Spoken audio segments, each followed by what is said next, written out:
శ్రీ గణనాయక విఘ్న వినాయక సిద్ధి వినాయక బుద్ధి వినాయక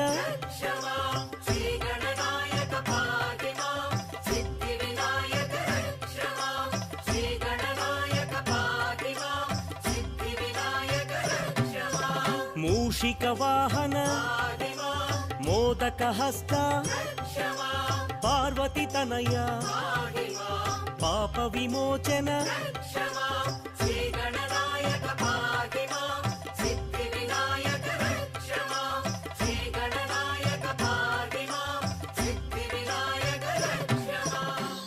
చింతామణి వినాయక టెంపుల్ అండి. అందులో ఆంజనేయ స్వామి గుడి కూడా ఉంది. బొండంతో ప్రదక్షిణ చేసి బొండం మన పేరు రాసి పూజ చేస్తారు పంతులు గారు. అక్కడ కట్టేస్తే మనం అనుకున్న కోరిక తీరుతుందండి.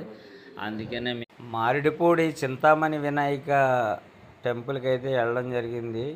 కానీ సూపర్గా ఉంది ఈరోజు అక్కడ ఉగాది సందర్భంగా. అబ్బో చాలా చాలా అంటే చాలా బాగుందండి. మేము వెళ్ళాం దర్శనానికి. చాలా బాగా చేశారు పంతులు గారు కూడా. అయితే ఈ బొండం ఏదో ఆంజనేయ స్వామికి ఒక బొండం ఇచ్చి దాని మీద మన పేరు రాసి కోరుకున్న కోరికలు తీరుతాయంట. రౌండ్గా ఒక 16 సార్లు ప్రదక్షిణ చేసిన తర్వాత అక్కడ ఉన్నటువంటి గుడిలో ఆ కొబ్బరి బొండాన్ని మనం కట్టే